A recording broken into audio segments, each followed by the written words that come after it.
What happened after I pressed upload was more just like, well, at least it lives somewhere. When did you go viral? Hey, what's up guys, how are you? Now today I started my day watching this video with this podcast, Chamberlain's podcast. The reason why I started my day with this podcast is because last day, just a few days ago, or maybe a week ago, I started practicing with this podcast, with Chamberlain's podcast. If you remember, like a year ago, I made a video where I told you guys, I'm gonna start experimenting with podcasts. I wonder if podcasts are gonna be helpful for me to improve my speaking skill. How can I make it better? Like, how can I find a way to improve my speaking skill with podcasts? And since then, actually, I didn't do that. I didn't actively work with podcasts. And I really wanted to see I really wanted to experiment with podcasts and see if the podcast, practicing with podcasts is a good way of improving speaking skill and learning English.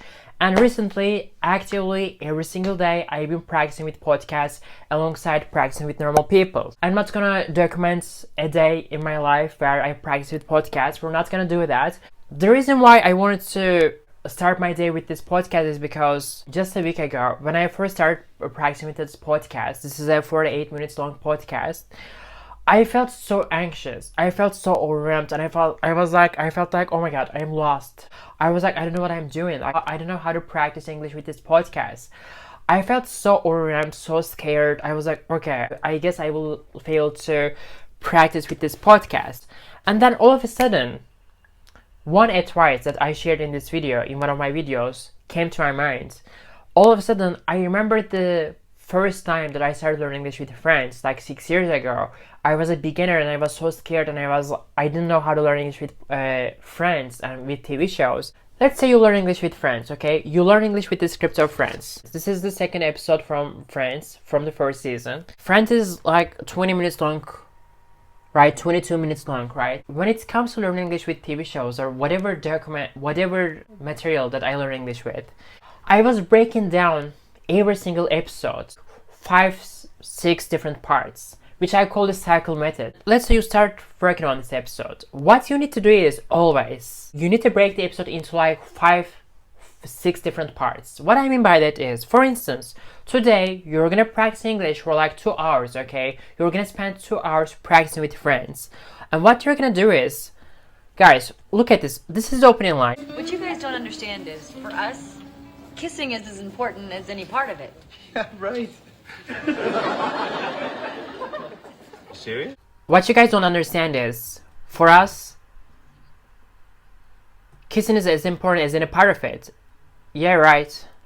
You start practicing with friends from the beginning, right? And when you get to like minute 5, where is minute 5? Yeah, calm down. You don't see Ross getting all chaotic and twirly every time they come? That's because, as far as my parents are concerned, Ross can do no wrong. Calm down. You don't see Ross getting all chaotic and twirly every time they come.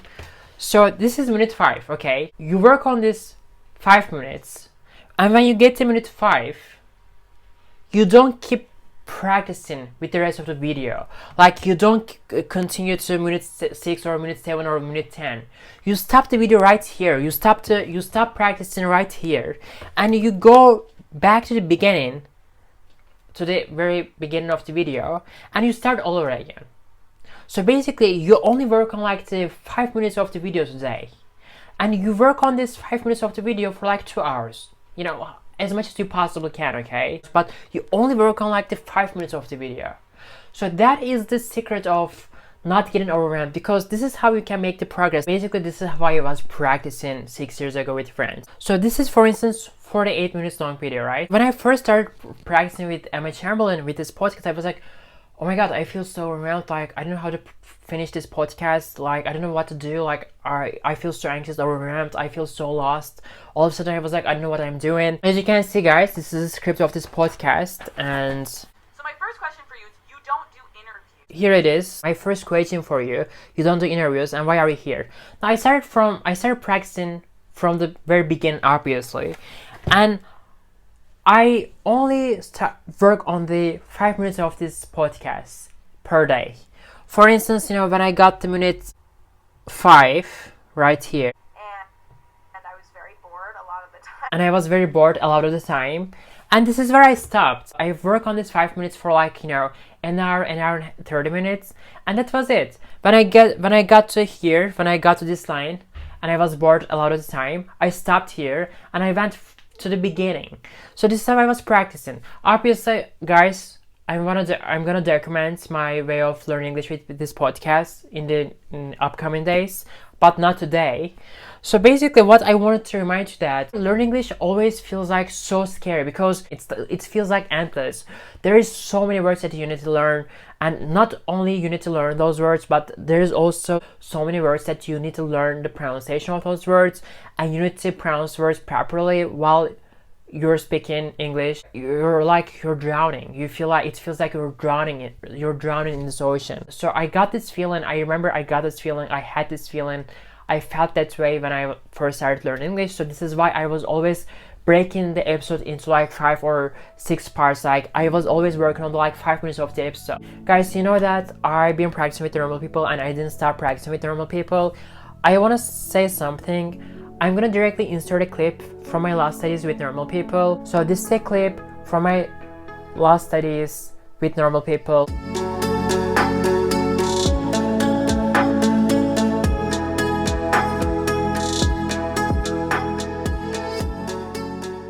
Another words that I learned from normal people is debts, raffle tickets, curlish. In one scene, I came across three words that I had never seen before. Sure you don't mind me being there? Why would I mind? Might be a bit weird for you. Me and all your friends in a nightclub together. Sure, once might be being there. Why would I mind? It might be a bit weird for you. Man, all your friends in a nightclub together. Just trying to imagine you selling raffle tickets at a school event is all. Just trying to imagine you selling raffle tickets at a school event is all. Raffle tickets, do you know what raffle ticket is? Raffle ticket is basically a ticket where those tickets have numbers and you pay for those tickets, you get those tickets. Or you buy tickets with the numbers on it, and at the end of the night, there is an drawing, like a lottery. If you got the tickets with the winner numbers, that means you win the prize. This event's purpose is not to make a profit. It's for a good social cause, you know, a good social purpose. Sure, the whole Debs thing's a joke anyway. Don't know why they still do it. DAP is the same thing as prom in the United States. You're graduating high school, you're in the final year of high school, and the event that you're going is called DAPS in Ireland. Basically, it's prom, you know. In the United States, we call this prom, and in Ireland, they call this DAPS. Karen asked me. Would have been a bit churlish to refuse a rare gesture of friendship. Karen asked me, it would have been a bit curlish to refuse a rare gesture of friendship. I had no idea what curlish meant. Curlish means that rude. Let's say your friends are being kind to you and nice to you, and they are inviting you somewhere, and they want you to be there, but you refuse this invitation. By refusing this invitation, actually you're acting kind of rude. You're being kind of rude, and instead of saying rude, you can say you're curlish. You're being curlish.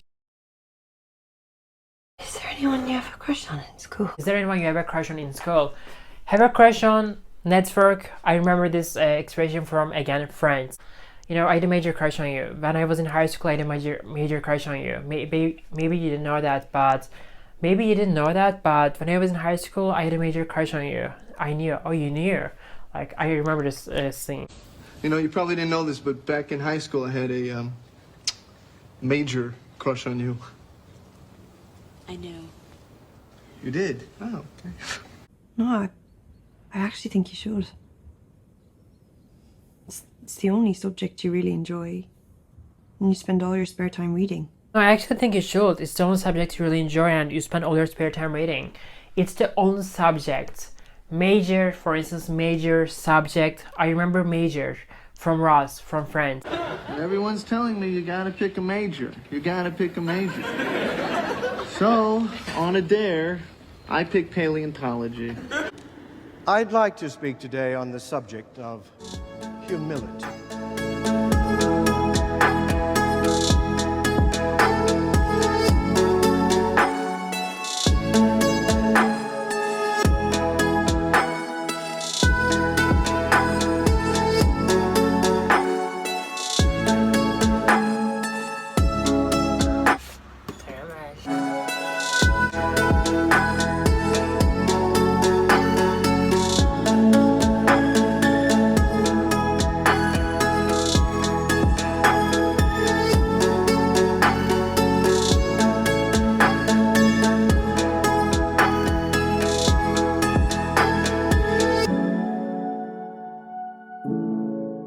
I'm gonna make myself a coffee, and while I'm making coffee, I want to tell you a story that I find it really important to share with you guys. But first things first.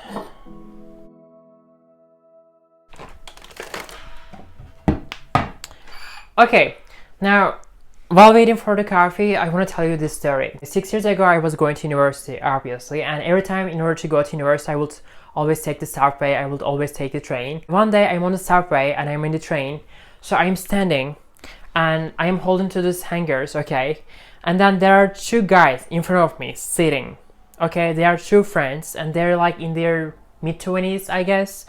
Anyway, so they are trying to speak English, they're trying to have a conversation in English, but I know that they're Turkish, like both of them are Turkish.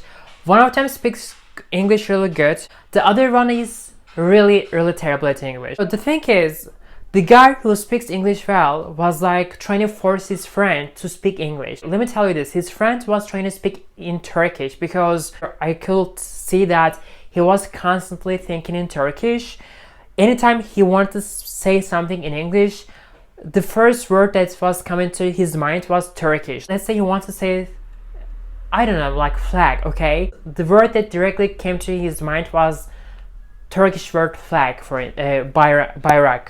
Anyways, so basically, anytime he wanted to say something, he was always thinking, Turkish, and his friends was forcing him to speak English. So basically, anytime he wanted to speak Turkish, he wanted to make a sentence in Turkish, his friend was like, I don't understand anything in Turkish, don't speak to me Turkish, I only understand English. And I can see this guy, okay? I can see this guy is in blood and sweat, like he's embarrassed because I can see the pressure that he was feeling in the moment, because it was very crowded, obviously, because we're in a train, and he was very self-conscious and he was feeling very embarrassed. He first thinks in Turkish, he tries to translate things from Turkish to English, but he's stuttering and mumbling and words don't come to his mind. He was in a very terrible situation. The reason why I wanted to tell you this story is because before I started learning English by myself, I had a friend of mine. A friend of mine was speaking English with me, forcing me to speak English anytime we came together. And the thing is, he was kind of like trying to help me to, speak English. But the thing is, I was always telling that like I can't speak English. I always kept being like, I can't speak. And anyway, so he was forcing me and I was trying to force myself to speak English, and I was feeling so bad about myself because I remember like yesterday vividly, he asked me like, okay, where are you from? Where is your parents from? Can you tell me about the background of your parents? And I want to tell like my mom was born in Turkey, but originally they're actually from Warsaw and Venice, Italy, and I want to talk about the background of my family. And I wasn't even able to tell a story. I couldn't even tell a story about the background of my family. I remember that day thinking to myself like, I guess there is something wrong with me. Like, I will never be able to speak English. Like, I don't know why, but I'm not even able to tell a basic story about the background of my family. But I kept forcing myself, and as I kept forcing myself, I ended up getting more and more insecure about speaking English, because I wasn't at that level where I could even make those basic sentences. So the point is, my point being, if you're not at that level where you're able to make those basic sentences, like, this morning I woke up, I had my breakfast, I watched this podcast, let's assume that you're not even able to say those basic sentences, okay? Then don't try to speak English. First of all, practice by yourself for like 6 months and a year, and you will see that at some point you will reach that point where you can't even stop yourself, you can't even help but speak English all the time. You will go from feeling very insecure about speaking English, not wanting to speak English, to a point where you can't stop yourself from speaking English. You can't help it, but you always want to speak English. Because 7 years ago, was very insecure about speaking English. It's very traumatized from those experiences, very traumatized from people, forcing me to speak English. So I hated speaking English. I was so scared of speaking English. I felt so insecure about speaking English. But as I kept practicing by myself in my room, I started gaining more and more confidence. I started gaining more and more courage to speak English by myself. And at some point, by the end of the year, I was like, oh my god, I need to speak English. I need to speak English with people. And obviously, there wasn't much people around me that I could speak English. So I told my friends at the university, like, hey guys, do you wanna learn language? Do you wanna learn English? Do you wanna practice English?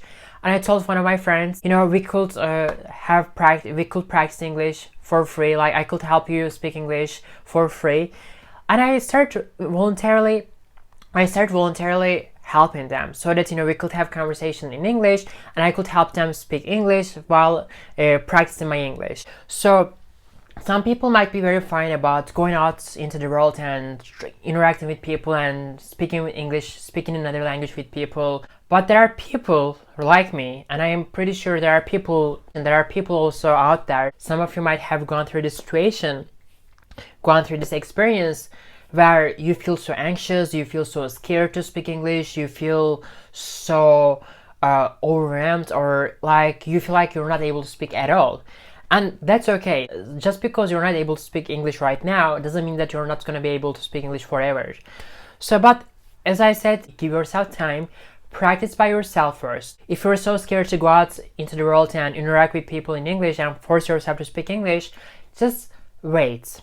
Just wait until you gain courage and confidence. It is a very beautiful day, and when the weather is good, I feel so happy. Weather and season has a huge impact on me. Like, my mood is 100% dependent on the weather. Anyways, right now I listen to a podcast. I've been listening to this podcast. I'll insert it. And in the podcast, they're talking about this topic, like, where is home? I'm done with this idea that home is a permanent place that I have to stay in, and that just because I bought a house, I have to be there for the rest of my life because I bought a house. No, if it's not working out in 3 years, I'll sell the house, and that's the solution. After listening to that podcast, I started thinking about, like, where is home? And this is something that I always think about, I always reflect on. And because, I always feel like a little bit lost in Turkey, like in this country, like I feel a little bit lonely most of the time. I think home is a place where you're surrounded with people that make you feel complete and that don't make you feel like you're alone. People around you make you feel home, like, your colleagues, your boyfriend, girlfriend, your workplace. If you're surrounded by right people, I think for me that's the most important thing, not the architecture of the city or not the country, and the people. And if you have shared vision with your friends, if you have shared vision with people around you, that's the most important thing. Okay. Yeah, I think everyone has homes, period. Like with an S. Yeah. Homes. But I think society makes it, the way society's set up, people can only really have one home. Right. And I think a lot of really society's unhappiness is because maybe people have this urge that they want to go explore, but their job doesn't allow it. Because in the States, you get 2 weeks off of vacation, and you have all this debt from college, and it's really like they are anchoring you there. Anyways, guys, also I want to say something. If you ever come to Istanbul, the first thing that you will notice is how many cats that are in every single streets. I'm not exaggerating. In every single neighborhood, you can count dozens of cats in every single neighborhood, on every single street. It is crazy.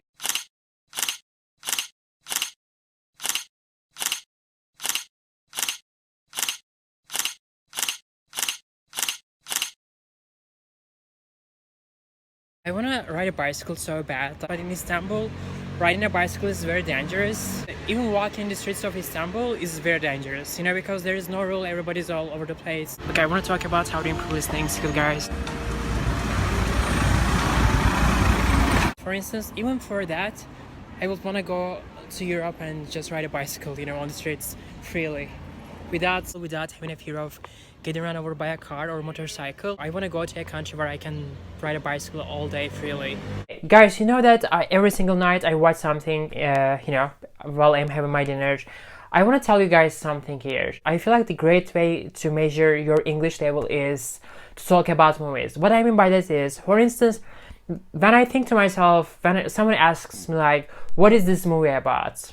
Can you tell me about the plot of this movie? What is this movie about? I always struggle with explaining the story of the movie or the plot of the movie. I always find it so hard to talk about movies, talk about the story of the movies. So basically ask yourself, what is this movie about? And try to answer this question, what is this movie about? And if you're able to talk about the movie in depth, then that means I think your English is good. Because it's not an easy thing to talk about the plot of the movies or story of the movies. Now I'm gonna have my dinner, but before I have my dinner, I wanna talk about this movie, Rear Window, which is mind-blowing, incredible movie. It's the director of this movie is Alfred Hitchcock, and I'm in love with this movie. I'm not exaggerating. This is my 6th time watching it in a row. I loved it so much. Like, this is pure art. This movie is definitely in my top 10. It has a very great storytelling, and the script, the writing, the dialogues really great. This movie doesn't only revolve around the suspicious potential murder events, but also it revolves around the relationships, loneliness, marriage. There's an intelligent way to approach marriage. Intelligence. Nothing has caused the human race so much trouble as intelligence. Many things. I love it so much. Like, I watch it again and again. I mean, watch it. I promise you, you will not regret it. You will not regret it. You will enjoy it. I liked it so much.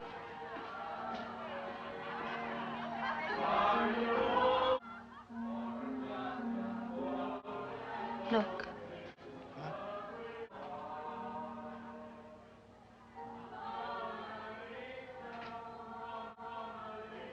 When a man and a woman see each other and like each other, they ought to come together, wham, like a couple of taxis on Broadway, and not sit around analyzing each other like two specimens in a bottle. I've had my dinner. Now I'm gonna start doing shadowing, obviously. No surprise there. But before I get to shadowing, I wanna tell you one thing. In the morning, when I was practicing with normal people, I pronounced this word saying curlish. I had no idea what curlish meant. Guys, I am so sorry for that. Like, I am so sorry for this mistake. I learned this word for the first time, so I thought its pronunciation was curlish, but it's not curlish. It's churlish. When I was editing this video, I was like, Marianne says churlish, I guess. Would have been a bit churlish to refuse a rare gesture of friendship. And I kept listening to her pronunciation, how she was pronouncing this word, and I was like, dude, she's saying churlish, not curlish, but in the video I say curlish. So how did I miss that? Like, how did I not get it right? Anyway, so basically it's not curlish, it's churlish. Look at that, churlish. Okay, let's do shadowing with Avery. I spent a lot of time with my siblings growing up. I spent a lot of times with my siblings growing up. So we lived in a very, very Mormon neighborhood. All of our neighbors were Mormon. We were living in a very, very Mormon neighborhood. All of our neighbors are Mormon, which is totally fine. All of our neighbors are Mormon, which is totally fine. So by the way, I just want to tell you something. While I'm doing shadowing with YouTubers, like with Avery Award or other YouTubers, I don't only get the chance to improve my pronunciation or speaking skill. I also get this chance to get more and more familiar with the culture. In this case with American culture. For instance, Avery talks about her family and her sister and her parents, her lifestyle, etc. My dad's side is pretty conservative and very Mormon. So my dad's side is pretty conservative and very Mormon. And my mom's side was like, my grandparents are hippies and they're all about like peace and love. My mom's side, like my grandparents are like hippies. They're all about like peace and love, and they're always like playing like the Beatles and like all this old music and like watching all of these like black and white movies and just like they're always like playing Beatles and all this music.